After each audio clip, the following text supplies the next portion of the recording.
എല്ലാവർക്കും സുഖമാണോ? നിങ്ങൾക്ക് എല്ലാവർക്കും സുഖമാണെന്ന് വിശ്വസിക്കുന്നു. ഇപ്പൊ ചക്കയുടെ മാങ്ങയുടെയൊക്കെ സീസൺ ആണല്ലോ. മഴയൊക്കെ ആണെങ്കിൽ തന്നെയും നമ്മൾ ചക്കയൊക്കെ പഠിപ്പിക്കാൻ വെക്കുമ്പോൾ മധുരക്കുറവുണ്ട്. അപ്പൊ ഞങ്ങളിവിടെ ചക്കയൊക്കെ പഠിപ്പിച്ചു. അപ്പൊ അതിന് വിചാരിച്ചത്ര മധുരമൊന്നും ഇല്ലെങ്കിലും ചെറിയൊരു മധുരമൊക്കെ ഉണ്ട്. അപ്പൊ ഞങ്ങൾ വിചാരിച്ചിരുന്നു ചക്കയിലവ ഉണ്ടാക്കിയാലോന്ന്. അപ്പൊ നമുക്ക് നോക്കിയാലോ ചക്കയിലവ ഉണ്ടാക്കാനുള്ള റെസിപ്പി എങ്ങനെയാണെന്ന് വന്നോളൂ. ചക്ക ഇലവയ്ക്ക് വേണ്ട ഇൻഗ്രീഡിയൻസ് ആണ് ഇതൊക്കെ. ഒരു 10 ചക്കച്ചുള ചെറുതായിട്ട് അരിഞ്ഞത്. സാധാരണ ശരിക്കും പറഞ്ഞാൽ നല്ല മധുരമുള്ള ചക്കയാണ് എടുക്കേണ്ടത്. ഇപ്പം മഴക്കാലമായതുകൊണ്ട് ഈ ചക്കയ്ക്ക് ഇത്തിരി മധുരക്കുറവുണ്ട്. അപ്പം 10 ചക്കച്ചുള അരിഞ്ഞത്. പിന്നെ ഫ്ലേവറിന് വേണ്ടി നമ്മൾ ഏലക്ക എടുത്തിട്ടുണ്ട്. ശർക്കര ഒരു 200 ഗ്രാം ശർക്കര പാനിയാക്കിയത് അത് ഞാൻ അരിച്ചെടുത്ത് വെച്ചേക്കാണ് ബൗളിൽ. അതേപോലെ തന്നെ 200 ഗ്രാം അരിപ്പൊടി. പിന്നെ നമുക്ക് ഹൽവയ്ക്ക് ചേർക്കാൻ വേണ്ട ഗ്രേപ്സും അതേപോലെ തന്നെ കാഷ്യൂനട്ട്സും. പിന്നെ നമ്മുടെ ഇതെന്ന് പറയുന്നത് 1 കപ്പ് തേങ്ങാപ്പാല. തേങ്ങ ഞാൻ മിക്സിയിലിട്ട് അടിച്ചിട്ട് അതിൻ്റെ പാലെടുത്ത് വെച്ചേക്കുവാണ്. അപ്പോൾ ഇത്രയും ഇൻഗ്രീഡിയൻറ്റ്. പിന്നെ പഞ്ചസാര ആവശ്യത്തിന് വേണ്ട പഞ്ചസാര വേണമെങ്കിൽ ഓൾറെഡി നമ്മളിത് എടുത്തിട്ടുണ്ട്, അപ്പോൾ അതിൻ്റെ ആവശ്യമില്ല. അപ്പോൾ ഇത്രയും ഇൻഗ്രീഡിയൻസ് ആണ് നമുക്ക് വേണ്ടത്. അപ്പോൾ നമുക്ക് നോക്കിയാൽ എങ്ങനെ മേക്ക് ചെയ്യുന്നത്. അപ്പോൾ നമ്മൾ നേരത്തെ എടുത്ത ചക്ക മിക്സിയിലിട്ട് നന്നായിട്ടൊന്ന് അരച്ചിട്ടുണ്ട്. ഇതിൻ്റെ അകത്തോട്ട് അരിപ്പൊടി എടുത്ത് വെച്ചിരുന്ന അരിപ്പൊടി ഇട്ട് നന്നായിട്ടൊന്ന് മിക്സ് ചെയ്യണം.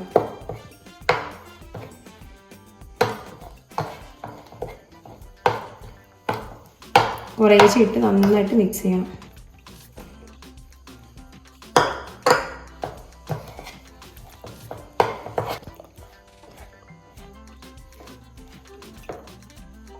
നന്നായിട്ട് മിക്സ് ചെയ്യാനായിട്ട് കുറച്ചുകൂടി തേങ്ങാപ്പാൽ ഒഴിച്ച് കൊടുത്ത് നന്നായിട്ട് മിക്സ് ചെയ്യണം. സോ അതുകൊണ്ട് ഞാൻ കുറച്ചുകൂടി തേങ്ങാപ്പാൽ ഒഴിച്ച് കൊടുത്ത്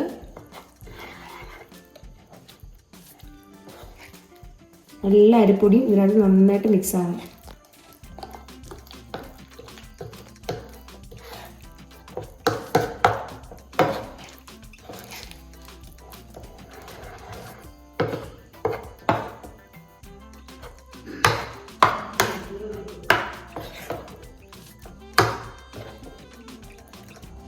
കാണുമ്പോൾ നിങ്ങൾ നന്നായിട്ട് മിക്സ് ആയിട്ടുണ്ട്.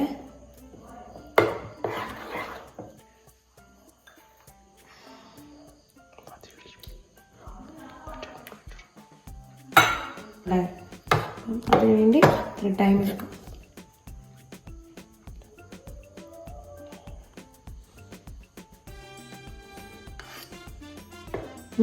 ശർക്കര പാനീയം എടുത്ത് അതും ഇതിനകത്ത് നന്നായിട്ട് മിക്സ് ചെയ്ത് കൊടുക്കണം.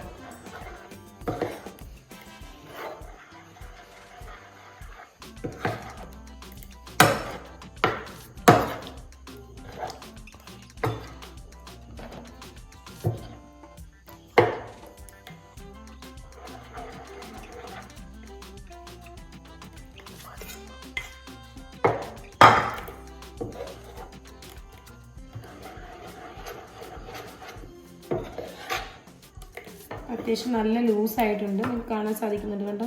അത്യാവശ്യം നല്ല ലൂസായിട്ടുണ്ട്. എന്നിട്ട് നമ്മുടെ ഏലക്ക ഫ്ലേവറിന് വേണ്ടി നമ്മൾ ഏലക്ക പൊടിച്ച് വെച്ചിട്ടുണ്ടായിരുന്നു, അതും കൂടി ഒന്ന് തട്ടിയിട്ട് കൊടുത്ത് ഇളക്കണം.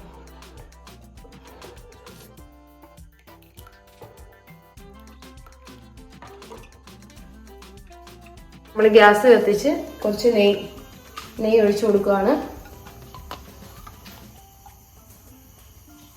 കാരണം നമുക്ക് ഇത്രയും സാധനമില്ലേ, അതിന് വേണ്ട അത്രയും നെയ്യ് ഒഴിച്ചു കൊടുക്കണേ. ഒരു 2-3 സ്പൂൺ നെയ്യ് ഒഴിച്ചിട്ടുണ്ട് ഞാൻ. അതിനുശേഷം നമ്മൾ നേരത്തെ മിക്സ് ചെയ്ത് വെച്ചിരുന്ന നമ്മുടെ ഹൽവയുടെ കൂട്ട് അത് ഇതിലേക്ക് പെയ്യെ ഒന്ന് ഒഴിച്ചു കൊടുക്കണം.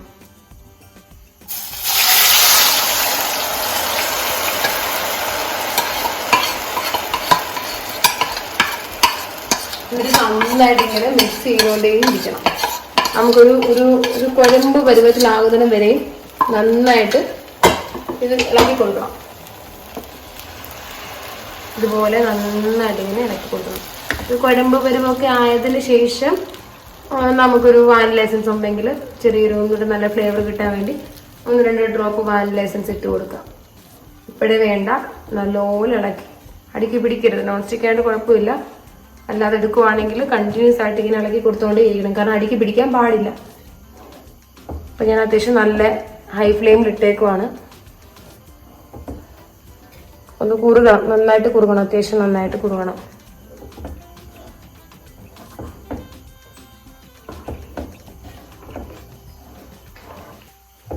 ഏകദേശം കുറിയിട്ടുണ്ട്, നിങ്ങൾക്ക് കാണാൻ സാധിക്കും. വെള്ളം പോലുള്ള പരുവമല്ല. നമുക്ക് കുറച്ചുകൂടെ നെയ്യൊന്ന് ഒഴിച്ചു കൊടുക്കാമേ. ഒരു 1.5 സ്പൂൺ നെയ്യ് ഞാൻ ഒഴിച്ചിട്ടുണ്ട്. എന്നിട്ട് നന്നായിട്ട് ഒന്നുകൂടെ ഇളക്കി കൊടുക്കാം. കണ്ടോ, നിങ്ങൾ കാണുന്നുണ്ടോ? വെള്ളം പോലെ ഇരുന്ന് നമ്മുടെ ഹൽവ ഒരു 5 മിനിറ്റ് എടുത്തില്ല, ഒരു 3-4 മിനിറ്റ് ഹൈ ഫ്ലെയിമിൽ വെച്ചപ്പോഴത്തേന് പെട്ടെന്ന് ഇതേപോലെ കുറിയും. ഒരു 3-4 മിനിറ്റിൻ്റെ കാര്യമുള്ളൂ കേട്ടോ. എന്നിട്ട് നന്നായി നെയ്യൊന്ന് കുറച്ചൊഴിച്ചു കൊടുത്ത് നന്നായിട്ട് ഇളക്കി കൊടുത്ത്, എന്നിട്ട് നമ്മൾ നേരത്തെ എടുത്തു വെച്ചിരുന്ന കാഷ്യൂനട്ടും മുന്തിരിങ്ങ, ഉണക്ക മുന്തിരിങ്ങ ഇതിലോട്ട് ഇട്ട് കൊടുക്കുക. എന്നിട്ട് ഒന്നുകൂടെ നന്നായിട്ട് ഇളക്കി കൊടുക്കുക. ഇത് ചെയ്യുന്നതെല്ലാം ലോ ഫ്ലെയിമിലാണ്, കാരണം നമുക്ക് ഇളക്കാനൊക്കെ ഇത്തിരി ടൈം എടുക്കുന്നതുകൊണ്ട്, 1-2 മിനിറ്റ് എടുക്കുന്നതുകൊണ്ട് കൂട്ടി വെക്കുന്നില്ല. പെട്ടെന്ന് കയറി അടുക്കി പിടിച്ച് അറിയത്തില്ല. അതുകൊണ്ട് നമ്മൾ കുറച്ച് ലോ ഫ്ലെയിമിലിട്ടാണ് ഇത് നന്നായിട്ടൊന്ന് മിക്സ് ചെയ്യുന്നത്. നിങ്ങൾക്ക് ആ പരുവം കാണുമ്പോൾ അറിയാം, ഒരു 3-4 മിനിറ്റത്തെ കാര്യമുള്ളൂ. നന്നായിട്ട് ഇങ്ങനെ ഇളക്കി കൊടുക്കണേ. അടിക്കിങ്ങനെ കൂട്ടി ഇളക്കി കൊടുക്കണം.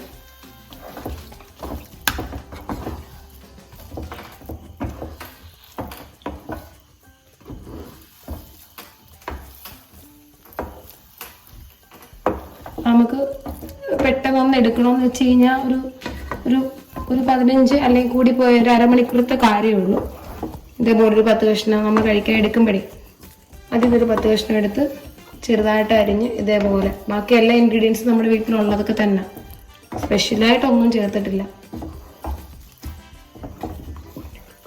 കുഞ്ഞുങ്ങൾക്ക് ആയാലും നമ്മൾ കടയിൽ നിന്ന് വാങ്ങിച്ചു കൊടുക്കുന്ന ഈ ഭേദം ഇതേപോലെയൊക്കെ നമുക്ക് തനിയെ നെയ്യൊക്കെ ചേർത്ത് ആവശ്യത്തിന് അണ്ടിപ്പരിപ്പും അതുപോലെ തന്നെ മുന്തിരിങ്ങയും ഒക്കെ നന്നായിട്ട് ചേർത്ത് കൊടുത്ത് നമുക്ക് തന്നെ വീട്ടിലുണ്ടാക്കാം.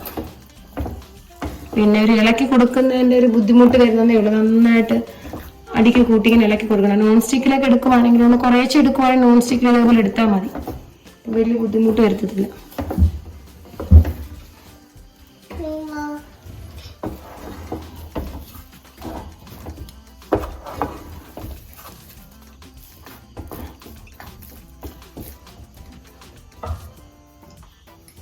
ഇനി നമ്മൾ ചെറിയൊരു എസൻസിൽ നമ്മൾ നേരത്തെ ഓൾറെഡി ഫ്ലേവറിന് ഏലക്ക ചേർത്തിട്ടുണ്ടെങ്കിലും ഞങ്ങൾ കുറച്ച് വാനില എസൻസ് ഉണ്ടായതുകൊണ്ട് ഒരു 3-4 തുള്ളി, അധികം ഒഴിക്കല്ലേ, ഒരു 3-4-5 തുള്ളി വാനില എസൻസ് ഫ്ലേവറിന് വേണ്ടി ആഡ് ചെയ്തിട്ടുണ്ട്.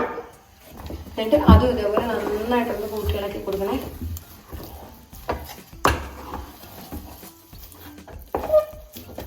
നല്ല മണമൊക്കെ വരുന്നുണ്ട്. ചക്കയുടെയും നല്ല വാനില എസൻസിൻ്റെ ഒക്കെ നല്ല അടിപൊളി മണം വരുന്നുണ്ട് കേട്ടോ. കണ്ടോ, നമുക്കിങ്ങനെ ഉരുട്ടിയെടുക്കാൻ പറ്റുന്ന പോലെ ആകണം. കണ്ണാടിക്ക് പിടിച്ച് നമ്മൾ ഇളക്കുമ്പോൾ കാണുന്നുണ്ട് നിങ്ങൾ, നന്നായിട്ടിങ്ങനെ കുഴമ്പ് പരുവത്തിലായിട്ടുണ്ട്.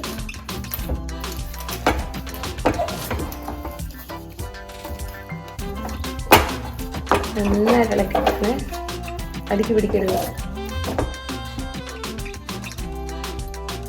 നമ്മളൊരു 10-15 മിനിറ്റോളം ഇങ്ങനെ അലുവ ഇളക്കിക്കൊണ്ടിരുന്നതാണ്. നിങ്ങൾക്ക് കാണാൻ സാധിക്കും നമ്മുടെ അലുവയുടെ ആ കൂട്ട് നന്നായിട്ട് മൂത്തിട്ടുണ്ട്. അതായത് നേരത്തെ ഒരു യെല്ലോയിഷ് കളറല്ലായിരുന്നു, അത് മാറി, നിങ്ങൾ നേരത്തെ ശ്രദ്ധിച്ചാൽ മതി, അത് മാറി ഒരു ബ്രൗണിഷ് കളറായിട്ടുണ്ട്, ബ്രൗൺ കളർ പോലെ ആയിട്ടുണ്ട്. അപ്പോൾ അടുക്കി പിടിക്കാതെ നന്നായിട്ട് ഇങ്ങനെ, നോൺ സ്റ്റിക്ക് ആണെങ്കിൽ കുറച്ച് എളുപ്പമാണ് കേട്ടോ, അവരധികം അടുക്കി പിടിക്കത്തില്ല. അല്ലാതെ എടുക്കുമ്പം നല്ല കറക്റ്റ് ഒത്തിരി അടുക്കി വെച്ചിട്ടുണ്ട്. അഥവാ അടുക്കി പിടിച്ചത് നന്നായിട്ട് നേരത്തിനെക്കാട്ടി നന്നായിട്ട് ഒന്നുകൂടി നമ്മുടെ ഹൽവ മൂത്തിട്ടുണ്ട്. നമ്മളിനി ഇത് ഓഫ് ചെയ്യാൻ പോവാണ്. ഓഫ് ചെയ്തിട്ട് സ്റ്റീൽ പ്ലേറ്റിലോട്ട് പരത്തി വെക്കാം. ഇനി അടുത്ത സ്റ്റെപ്പ് അതാണ്. അപ്പോൾ ഞാൻ ഇനി ഓഫ് ചെയ്യുവാണ്. ഫ്ലെയിം ആയിട്ടുണ്ട്, ഏകദേശം റെഡി ആയിട്ടുണ്ട്.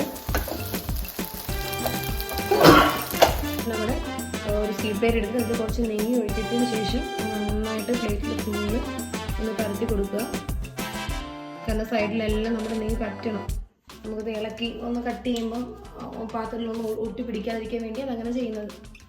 എന്നിട്ട് നമ്മുടെ ചക്ക ഹലുവ കുറേശ്ശെ നമ്മൾ നേരത്തെ പ്രിപ്പയർ ചെയ്ത് വെച്ചിരുന്നത് കുറേശ്ശെ എടുത്ത് ഇതിലിട്ട് കൊടുത്ത് ഇളക്കി സെറ്റാക്കണം.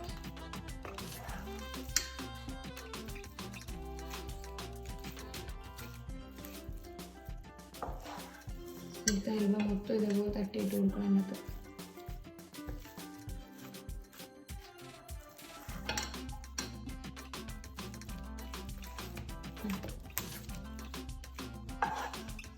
ഇപ്പം നമ്മുടെ ഹൽവ മൊത്തം നമ്മൾ ഇതിലിട്ടിട്ടുണ്ട്.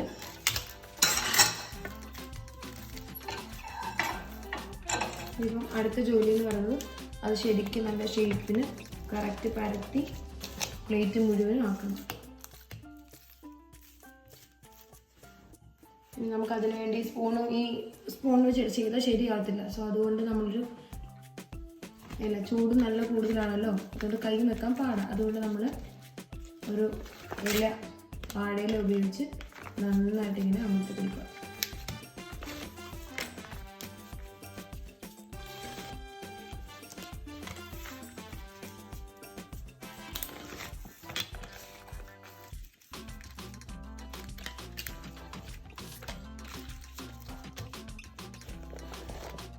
നമ്മുടെ ചക്കയിലുവ ഒന്ന് സെറ്റ് ആയിട്ടുണ്ട്. 2 മണിക്കൂർ വരെ ഞാൻ തണുപ്പിക്കാൻ വേണ്ടി വെച്ചിട്ടുണ്ട്. ഇപ്പോൾ ചക്കയിലുവ സെറ്റ് ആയിട്ട് കാണുമ്പോൾ മനസ്സിലാവും. ഇതെല്ലാവരും ട്രൈ ചെയ്യണം. നേരത്തെ ട്രൈ ഉള്ളവരാരെങ്കിലും ഉണ്ടെങ്കിൽ കമൻറ്റ് ചെയ്യണം. അല്ലാത്തതൊന്നും ട്രൈ ചെയ്ത് നോക്കണം. നിങ്ങൾ കണ്ടു കാണും ഇത് പ്രിസർവേറ്റീവ്സ് ഒന്നും നമ്മൾ ആഡ് ചെയ്തിട്ടില്ല.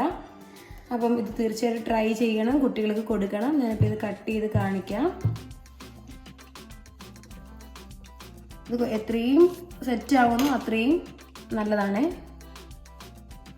കണ്ടോ, നല്ല സോഫ്റ്റ് ചക്കയലുവ റെഡി ആയിട്ടുണ്ട്.